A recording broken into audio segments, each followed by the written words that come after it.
Thank you for joining us. I'm Avihai Rahimi from Jerusalem, and today we have a guest from Chicago, Mr. ChamanAra Sohrab, that he already wrote more than 10 books, and one of his books is 2020, The Fall of the Islamic State. Mr. Sohrab ChamanAra from Chicago, are you online with us, sir? Yes, good morning. Nice to be with you. Okay, whatever that we see in this book, that you can find it the right way on his website, kanoon.net. Also, Sohrab ChamanAra, they can find it. You can download our right way. We see that rise of the new political order in this region, Iran, Israel, Armenia union. As we know, Armenia. We know about the genocide, that it was 1.5 million were massacred, and the genocide that they had during the World War I. Israel, we know the Holocaust that happened during the World War II in 1938 to 1944. That 6 million Jews were killed and were sentenced or were sent to the concentration camps and Auschwitz and so on, that we know as well about it. Iran, as we see, after 1979, it became the Islamic fundamentalists were raised over there, and after the being pro-West, it became an Islamic fundamentalist Shia. And whatever that we see in his book right now, we see the dream as a dreamer, the John Lennon, that's in his song. When he said the index of this book, you see all the introduction of the history chapters one by one, and getting to the point that they're asking you, what made you first of all to write this book. Second thing is that you wrote it, as I understand, 2014, regarding what's going to happen in future. Are you futurist? Second thing that they're asking you, is it prediction that's going to really going to happen in 2020, sir?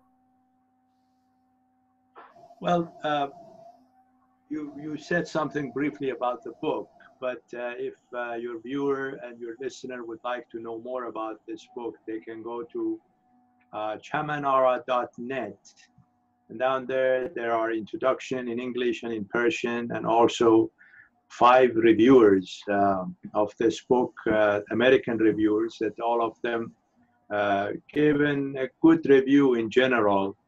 And they have indicated that this is a book that for any political scientists that want to know anything about the Middle East should read this book, because it gives you the whole story and history of these 3 countries from the beginning up to now.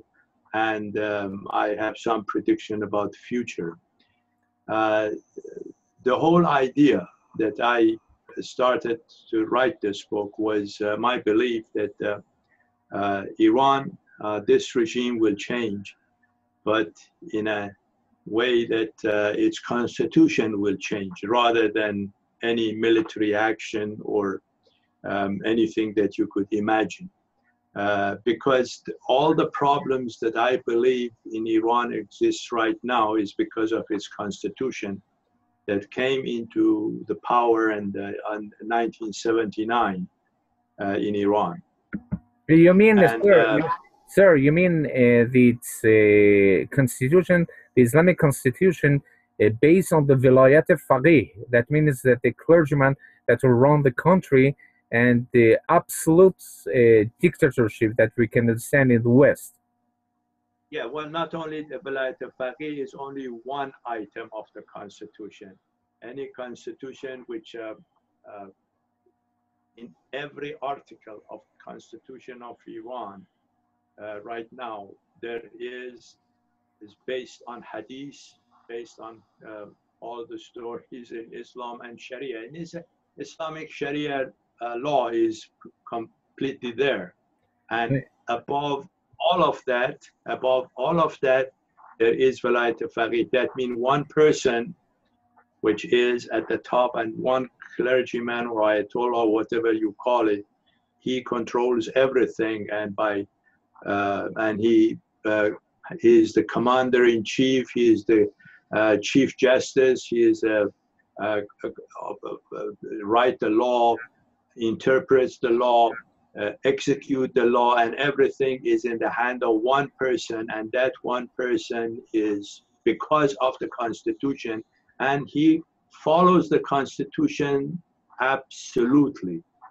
And I do believe, and I always argue with the people that whatever this regime does it according to this Constitution, bad or a good thing. So whatever they do is... Sir, you mean the Islamic constitutional right is, first of all, is based on the Sharia. Second thing, as I understand, that the ruler, that's a clergyman, that's Ayatollah Ali Khamenei, as the absolutely ruling the country, and these risings and so on, that we can slogans that's on the streets of uprising that we had during these days and 2 weeks in Iran, not looking for the freedom and for bread and for work. It means that are they aware of whatever that maybe the changing the constitution going to bring them, or they want to collapse of this regime, as we found in Russia, that Soviet Union, the glasnost and the whatever that happened after that. Well, the point is, whatever this happens in this country is happening because of its constitution. And the explanation of the people, those who rule the country, what happened in the last few weeks, again will be the same. That they say, well, we obey the Constitution, and according to the Constitution, people are free to demonstrate, which they have demonstrated, and then they can put them in prison because they say, well, they said something against Islam, and this is I can go on and on for hours about these things, but the point is, if you permit me, I will talk about the book itself. Yeah. May I? Yes. In the book, I have written this book in 2014, and then I predicted that how the country will reach to 2020, because at 2020 this regime will change. When I say change, it means its constitution will change. The structure of the country will change. Not this regime that many people wish, that you will hang all the ayatollahs and that sort of things, or some invasion of the foreign forces to Iran. No, I don't believe in that, because all these sanctions, all the rhetoric saying against this regime by Western countries is actually strengthening the regime. Whereas I believe the right way of fighting with this regime and changing its behavior is by letting people know that the problem is in Constitution. And if we change the Constitution, everything comes to normal, and you will see that Iran is a natural ally of United States, is a natural ally of Israel, is a natural ally of Armenia. And that is the picture that I had in mind for the year 2020. Of course, in another respect, you could say that 2020 comes from the good vision of 2020, of the history. Because whatever I have said in this book is based on the history and the background of the country, because I have gone through the good relation that Iran had with the two nations, two old nations of the region, with Armenia and Israel. And all of the relations through the history was not only good, but was lovely stories, love stories. You go to the book of Esther. I mean, all the Jews in the eyes of Iranian were the children of Esther. This is what was the relation. And Iran was a sanctuary of the Jews through the history. Whenever the Jews had a problem, always look at Iran as a sanctuary. Of course, when the Islamic state, Islam came to Iran, the whole thing, because of the belief in Islam and the relation of Islam and what it said in Quran, changed a little bit, but still in the feelings of Iranian towards the Israelis and the Jews did not change. We experienced this in the war between Iran and Saddam Hussein, that Israel was the only country, the only nation who was helping Iran in that war, and Iran was alone. Of course, the rhetoric was, no, it's not true, but it was really Israel behind the curtain was helping Iran. Anyway, you go to the history through this book until you reach to 2015 and onward. In this book, right now, we are in beginning of the year 2018, and we are going to enter into the 2019 and 2020. In 2018, my prediction in this book is that the sanction will change. That all these sanctions which United States has imposed on Iran will be removed, because the sanction on the Iranian people should be removed, and it should be replaced by a smart sanction. By a smart sanction, I mean to put sanction on the heads of a state, the leaders of the state, which are about 1,000 people, and their first families and associates, and those people who have are against human rights in Iran. This is what I call a smart sanction. I give you an example. For instance, a construction equipment of Caterpillar, which is the best construction equipment are made by Caterpillar in United States. The Caterpillar is not allowed to export to Iran.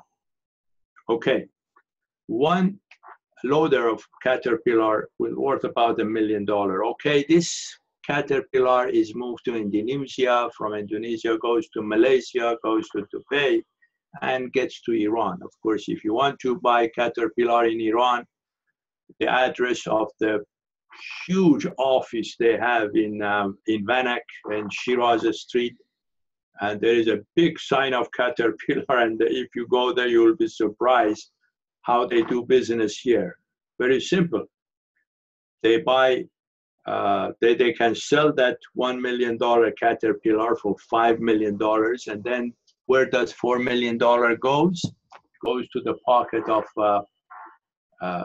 and you know what, the Ayatollahs, Sepah, security people, and all of that. This is, in Iran, you go and find anything you want from United States, from Apple phone to computer, to Caterpillar, to anything, but with a price which has been inflated 5 times. And where the difference goes to the pocket of this regime. And what do they do with this money? They put it in the offshore account all over the world. So that is why when they were talking about sanction, Ahmadinejad said, okay, it's a piece of paper, you know, you can choose the language, but what he said, it says shove it, you know. all these sanctions, because they are a minority who ruled Iran, and they take advantage, and all the benefits of this American sanction goes to their pocket. So as understand, sir, yes, as understands, and the three kinds of the sanctions that they have. One is because of the hard power and smart power, as you say. The hard power is it's going to have a war that right now is not on the table. Second thing is the sanctions, part of the threatening, if not, we're going to punish you by these sanctions, as well as the soft power is how to influence the country that we are in confrontation with. Through the not only the sanctions, also to influence gonna come to the table of negotiation. As you say, smart sanction is gonna be on the leaders and not gonna hurt the people right now. That's miserable. It's even $500 they have for the livings monthly. And it's not so smart to gonna do that.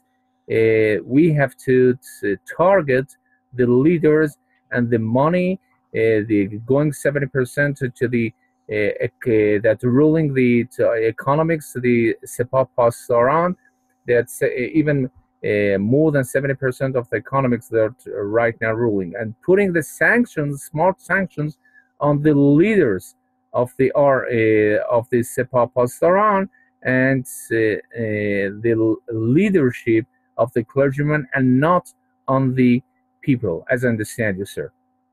Exactly.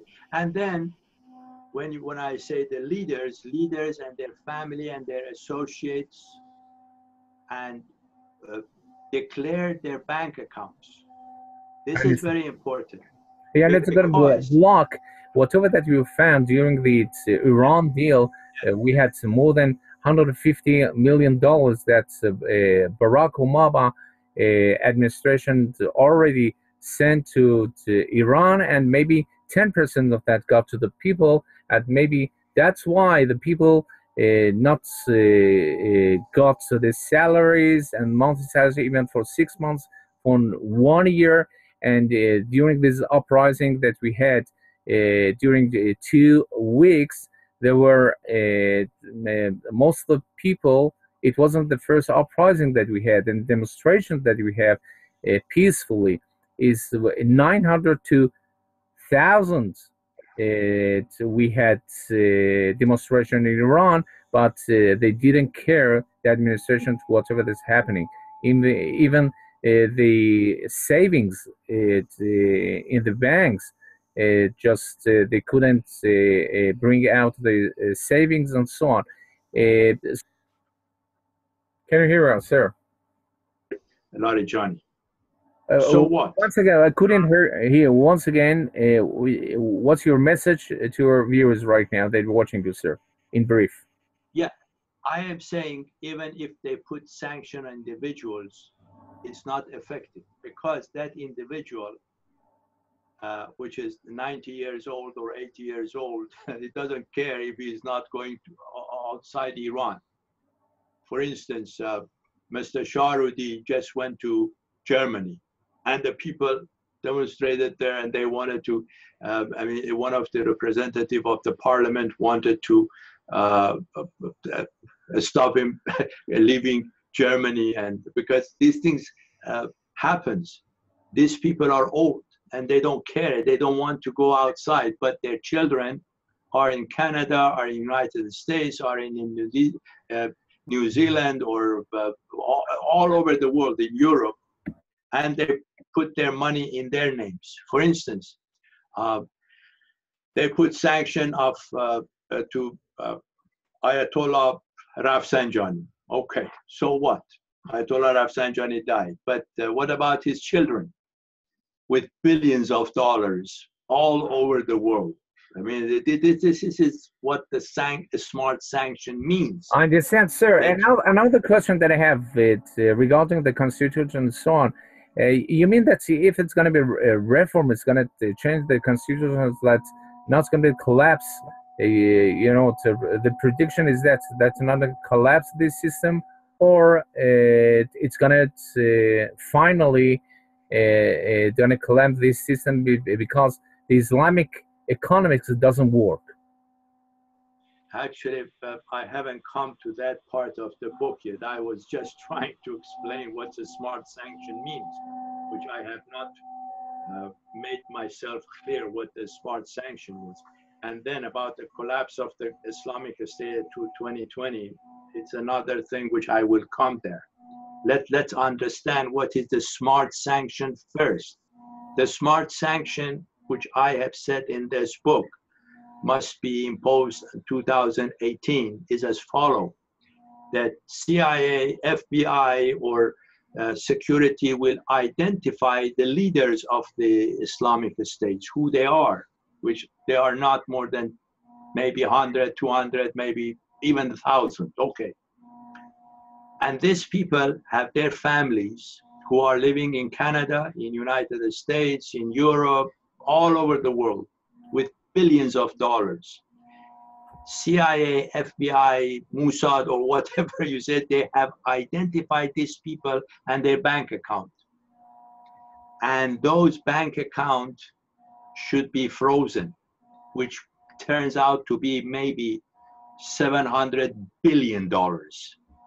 Because even during this Mr. Rouhani's regime, government, the Deputy Prime Minister declared that during Ahmadinejad, $700 billion, they don't show in any book. They don't know where they have gone. All of these monies, now maybe not $700 billion, maybe $100 billion, have gone to the private account of all these people. For instance, Mr. Ahmadinejad and Mr. Rafiq Dost, they have invested about $20 billion in Venezuela. The former oil minister, Mr. Qasem Rostami, has invested about $15 billion in Brazil, in Petrobras. This is not very secret information. Everybody knows that. For instance, Mr. Mojtaba Khamenei, the son of Ayatollah, had one account, one checking account perhaps in England, which there was 2 billion pound in it. That means $4 billion. And during the negotiation of the atomic negotiation, they froze that account. So, and they don't care because $4 billion is nothing. The guy, the family owns $90 billion. What I'm saying, what we mean by a smart sanction, let all the American products go to Iran, and of course there must be a control over it, that who gets it and with what price. For instance, they have to identify when Caterpillar goes to Iran, this is the price of it, and they should not pay more than 5% or 3% commission, a normal commission, not 400%, not 1,000% as this regime takes commission, and it goes to their pocket, to their individual pocket, not the people. This is what a smart sanction means. If this smart sanction is imposed and Iranian agree on a draft of a constitution where religion is separate from government, this one item in the beginning of the constitution, or number one item of the constitution, practically everything is resolved. If you review the present constitution of Iran, from item 1 to item 175, you will not see one item which doesn't say according to the Islamic law, according to the Islamic Sharia. I mean, they say, well, the press are free. but they have to obey the Islamic law. People are free to talk. That means free of speech. They have, I mean, now I don't remember the Constitution by heart, but it says all the good things, but at the end of the item says but. You see, they say everything and then say but, according to the Islamic Sharia. And then who governs this Sharia? Ayatollah Khamenei, or the leader of the Islamic State. Therefore, you have no alternative. If you want to have a solution in Iran, you have to change the constitution. Now, let me tell you something. This is how 2018 and 2019 and 2020 is predicted. If the United States agrees and approve the smart sanction, if in 2019 the Iranian people who are not in Iran, because in Iran they don't have that kind of freedom to write a constitution or draft up a constitution, they agree with each other on a draft of a constitution which there is no sign of religion in it. And then constitution becomes the slogan of the people in Iran. When they go to street to demonstrate, down with this Ayatollah, kill that Ayatollah, burn this flag, do this, do that. These are all rhetoric. There is no, but the slogan should be down with the constitution. Constitution must be changed. These two slogans, according to the book, will be the only thing which people want in 2019. So, with the smart sanction and change of constitution slogan in the street of Iran, when the Ayatollahs and their families and the rest of the leaders, they find out that they have no way to hide their money, which they steal from Iran, they come into the table of negotiation and they agree to change the constitution peacefully. We don't want, even in the book, I have predicted that $1 billion to be given to the family of Mr. Rafsanjani, $1 billion given to the family of Ayatollah Khamenei, $100 million to the top Ayatollahs and all. Sir, but you're giving. We're speaking about the corruption in this system, Islamic system that you found in Iran. Right now, you're giving the money to this guy and the other one instead of being sentenced, and they're gonna put them. Provided they return 20, 30, 40 billion dollars they have stolen. So the point is that why they're gonna just return whatever that they already had, and they're gonna change even the constitution that right now they're ruling the country by the Sharia and putting pressure on the people. There's no any idea they're gonna do that till that's gonna be the regime gonna be changed, as Trump says. And right now, the European Union, even against the arrests of those that were put in the prison, and I don't know how you can change the regime. There is nothing you can do unless peaceful demonstration that we can find in. We already could find it also in Poland, in Ukraine, and other places, and the peaceful negotiation with the leaders are going to leave. Peaceful negotiation is the constitution negotiation. The only thing they can sit down and say, okay, now they agree that the Majlis Muassasan, that means a constitution parliament, to be ready to go. And since this constitution is already been negotiated for nearly 1 year in 2019, in 2020, they agree to a new constitution, which is a separation of the religion. And when that is done, of course, they will be given, the amnesty will be for everybody, all the ayatollahs, everybody, all except those people who have done really real crimes against humanity. And the Iranian people, of course, they have to be prosecuted. But the leaders, because they have reasons for what they have been doing for the last 30 years, 39 years, because of the constitution. I understand. You might say, you might take Ayatollah Khamenei, Ayatollah Rafsanjani to the court. I understand. And say, well, you have stolen $30 billion. He said, no, I have not. According to this constitution, this was my right. From homes, as we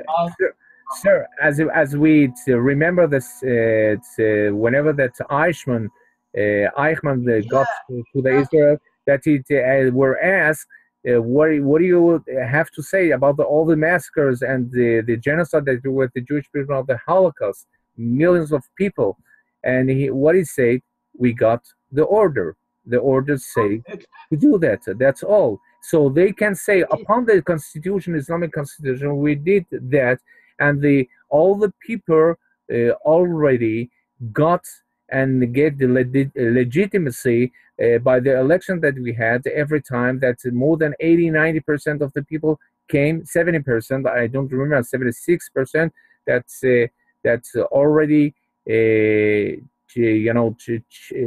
chose to gonna come to the election, and they have the reforms and the clergymen and so on. And then even they were selected, but the elections, we have a democracy in Iran by these constitution upon the Islamic Sharia. The difference between the Nazi regime and this regime is this, that the Nazi leaders, when they were in the court, Nuremberg court, they said, we got the order. Okay, and the guy who gave the order was gone. There is no, but this clergyman, they say, well, we do everything according to the constitution. And the constitution, Islamic constitution, has been approved by 98% of the people of Iran. They had a referendum for it. You see, this again is a long story, that what happened after the constitution, before the 1997, they took a constitution to Khomeini, and Khomeini agrees with that constitution, with a secular constitution. And even further, he went further than that. He wrote 37 items, which is called Manifest of Khomeini, which was extremely popular.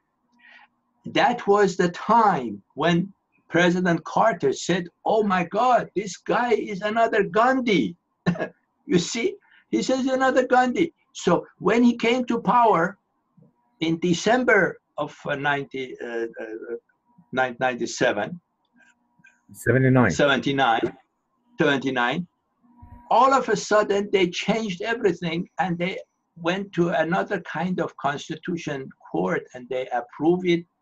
And then they took this constitution, they put it in the referendum next month, and they approved it. And for the last 39 years, we have a constitution that they are doing everything according to that constitution. Thank you very much. Thank you very much, sir. I think right now you elaborate all the proposal that we had according to the constitution that's upon the Sharia, and is by the law and then by the elections, by the referendum, and whatever that you're doing, even corruption that you can find in Iran is upon the Islamic law, upon the constitution that were approved by elections every time they had over there. Even that there is reformists and as well those are radicals, whatever that you can find, that these uprising maybe gonna continue or not. You can have another uprising during these years. That are more than 900 demonstration against the system, as it's the Islamic, not Islamic constitution, but Islamic economics in Iran. and we hope that you can have a better future for Iran. Thank you that's being with us.